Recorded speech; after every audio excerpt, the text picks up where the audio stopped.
Bonjour et bienvenue. Aujourd'hui, on plonge dans des textes qui explorent des concepts vraiment centraux de la théologie chrétienne, Oui, le Saint-Esprit et puis cette distinction importante entre l'ancienne et la nouvelle alliance. Notre idée, c'est d'essayer de saisir l'essentiel de ce qui est dit dans les extraits qu'on a. absolument.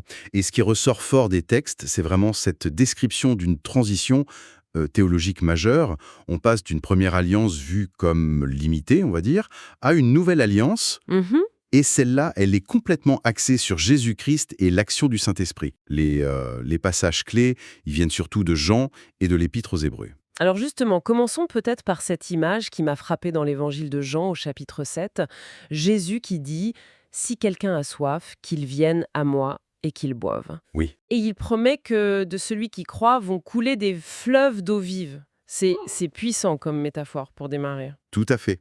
Et ce qui est intéressant, c'est que le verset juste après, Jean 7, 39, que nos sources citent, Mm. il lève toute ambiguïté. Ah oui, bien sûr. Il dit clairement que cette eau vive, c'est le Saint-Esprit. Et les textes précisent bien que cet esprit, sous cette forme promise-là, il n'était pas encore donné, D'accord. parce que Jésus n'avait pas encore été glorifié. Ça fait référence à sa mort, sa résurrection, son ascension. Il y a comme une chronologie, quoi. Oui, je vois une séquence. Et cette idée du Saint-Esprit comme un don qui vient après l'œuvre de Jésus, on la retrouve aussi dans un autre passage de Jean mentionné, chapitre 14, verset 26. Exactement, de Jésus. Et son rôle est décrit enseigner et rappeler les paroles de Jésus. Donc c'est pas juste une force, c'est un enseignant intérieur. C'est ça, présenté comme un guide actif, personnel, pour comprendre et s'approprier l'enseignement du Christ. Et c'est justement cette venue de l'Esprit qui est liée intrinsèquement à l'établissement de ce que les textes appellent la Nouvelle Alliance. D'accord. Et pour creuser ça, les documents s'appuient énormément sur l'Épître aux Hébreux, chapitre 8 surtout. Oui, Hébreux 8.6 est cité, qui présente Jésus comme médiateur d'une alliance meilleure, fondée sur de meilleures promesses. Le mot meilleur, ça implique une comparaison forcément, et donc une critique de la première. C'est exactement ça. Le verset suivant, 8.7, aussi mentionné, le dit sans détour. Et si la première alliance avait été sans défaut, il n'aurait pas été question de la remplacer par une seconde. Donc, l'analyse qu'on a sous les yeux, elle insiste sur une sorte d'insuffisance, de caractère incomplet de l'alliance avec Moïse. Et une des grosses différences mises en avant pour justifier cette supériorité, on va dire, de la nouvelle alliance, c'est cette histoire de sang. Mhm.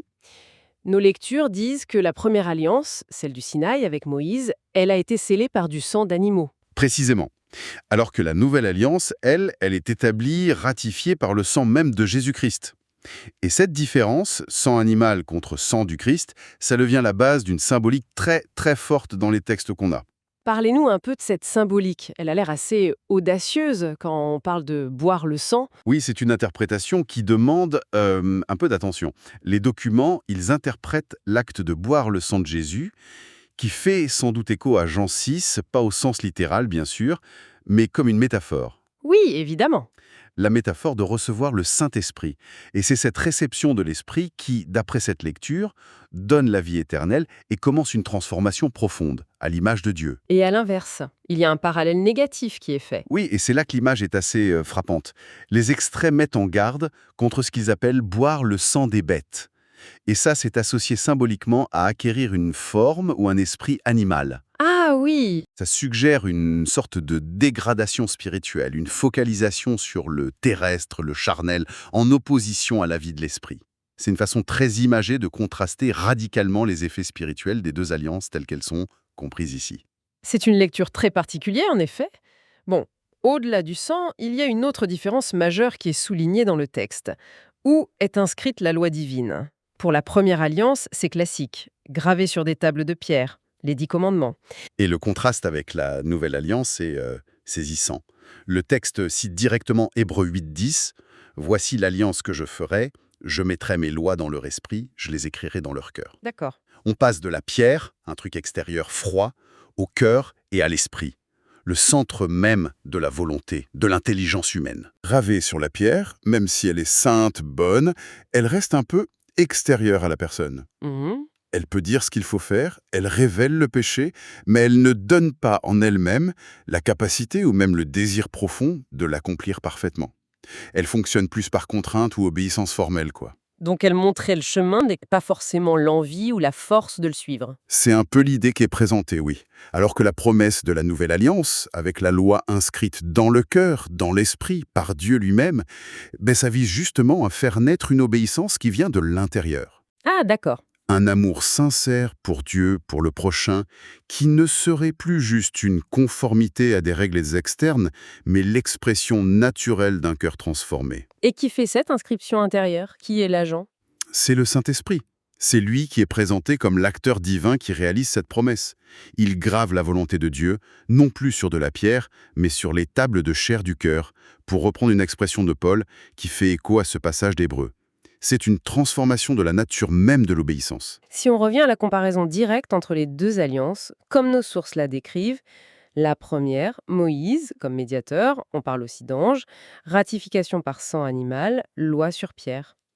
Et elle est qualifiée de loi qui condamne. Pourquoi condamne? Probablement parce qu'en révélant la sainteté de Dieu et l'exigence de sa loi, elle mettait forcément en lumière l'incapacité humaine à l'accomplir parfaitement, et donc la culpabilité, la condamnation qui en découle. D'accord. Elle posait le diagnostic du péché, mais sans fournir le remède complet, si on veut, selon cette perspective. Je vois. Et en face, la nouvelle alliance, médiateur unique Jésus-Christ, ratification par son propre sang, loi inscrite dans le cœur et l'esprit, et elle est présentée comme une loi qui libère du péché.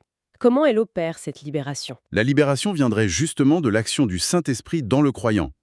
L'Esprit donne pas seulement la compréhension de la volonté de Dieu, mais aussi la puissance de vivre en accord avec elle. Mhm. Il transforme les désirs et donne la victoire sur la puissance du péché. C'est pour ça que le Saint-Esprit est décrit comme le moyen par lequel cette alliance est vraiment conclue, rendue effective dans l'expérience du croyant. Ce n'est plus une conformité extérieure, mais une synergie intérieure. Les textes semblent aussi donner un rôle précis mais limité à la première alliance. Elle n'est pas juste moins bonne, elle avait une fonction spécifique mais temporaire. Exactement. Elle n'est pas vue comme une erreur, mais comme une étape. Une préparation nécessaire dans le plan de Dieu. Son but, tel que présenté, était double. D'une part, pédagogique. Faire prendre conscience à Israël de la gravité du péché Oui, et de l'impossibilité d'attendre la justice par ses propres efforts sous la loi. Une sorte de tuteur un peu sévère, quoi. d'accord. Et d'autre part, D'autre part, prophétique. Préparer le peuple à attendre et à reconnaître le Messie promis. Celui qui apporterait la solution définitive au problème du péché et établirait une relation nouvelle avec Dieu.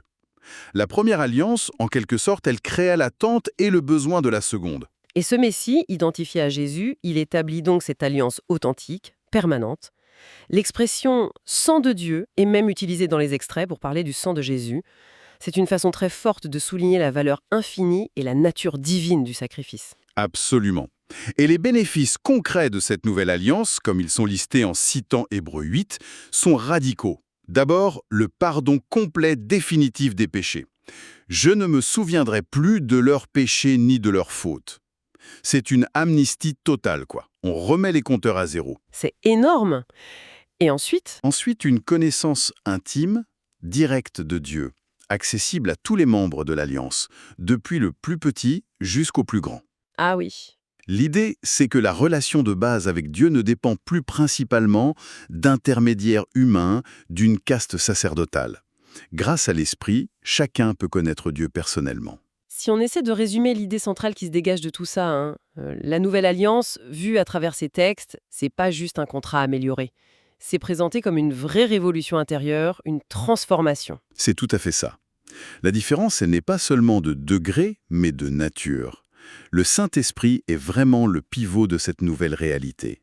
C'est lui l'agent de l'intériorisation de la loi.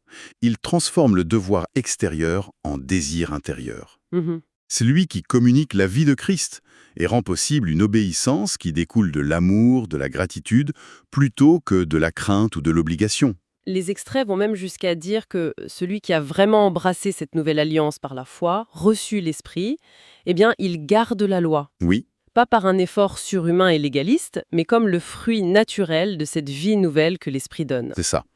Et la conclusion logique, qui est tirée dans les documents, c'est que si la loi est accomplie comme ça, de l'intérieur, par l'Esprit, alors elle ne peut plus condamner le croyant. D'accord. Il n'est plus sous la loi au sens d'un système qui le condamne, mais il vit selon la loi de l'esprit de vie en Jésus-Christ, pour citer une autre expression qui fait écho.